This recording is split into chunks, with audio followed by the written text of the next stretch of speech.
भाई एक बात तो है, हमारे देश में गरीबों के लिए अलग कानून है और अमीरों के लिए अलग। अगर गरीब और कम रसूखदार लोग कानून के खिलाफ चले जाएं तो उनकी शामत आ जाती है, कार्रवाई होनी भी चाहिए। लेकिन रसूखदारों की जब बात आती है तब ये कानून कहां चला जाता है। अब देखिए ना, भोपाल के एक नामी बिल्डर हैं सेज डेवलपर्स। ये तमाम बातें जो मैंने शुरुआत में कही वो इन साहब के ऊपर बिल्कुल फिट बैठती है। इनके कारनामे कानून को चुनौती देने वाले होते हैं, लेकिन हर बार इनके लिए जिम्मेदारी कहीं गुम हो जाती है। सब बताएंगे, परत दर परत इनके कारनामों की पोल खोलेंगे।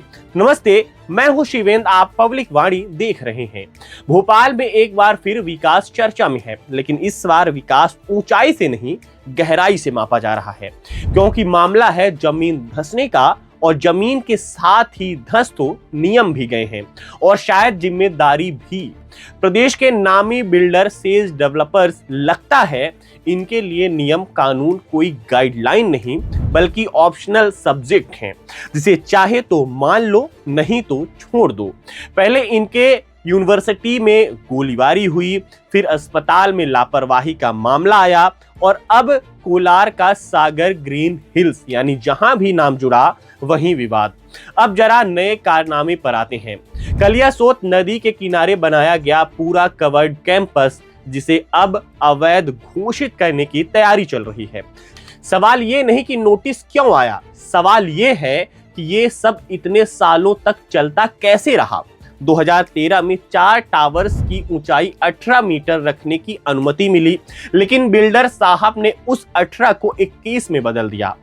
और सुनिए, ऊपर से छत को कॉमन एरिया रखने के बजाय पेंट हाउस बना दिया, और वो भी एक दो नहीं, पूरे के पूरे 16, जिनकी कीमतें रखी गई 80 लाख से 1 करोड़। यानी नियम तोड़े भी गए और कमाई भी पूरी की गई। अब हालत ये है कि रिटेनिंग वॉल में दरारें, जमीन में सीलन, लेकिन एक दरार तो उन लोगों के भरोसे में भी आई है जिन्होंने जिंदगी भर की कमाई लगाकर यहाँ घर खरीदा था। अब प्रशासन ने नोटिस दे दिया है। 29 अप्रैल को बिल्डर से जवाब मांगा गया है, लेकिन सवाल यह है कि जवाब क्या मिलेगा। क्या इनके जवाब में उन लोगों को राहत देने वाली कोई बात होगी जिनकी लाखों की जमा पूंजी अब इस अवैध निर्माण में फंस चुकी है।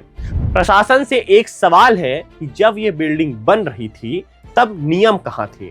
जब एक मंजिला ज्यादा बन रही थी तब आपकी नजरें कहां थीं, या उस वक्त पूरा सिस्टम हिमालय पर तपस्या करने गया हुआ था। जब पेंट हाउस धड़ल्ले से बिक रहे थे तब सिस्टम सो रहा था क्या? बताइए, या सब कुछ देखकर अनदेखा किया जा रहा था।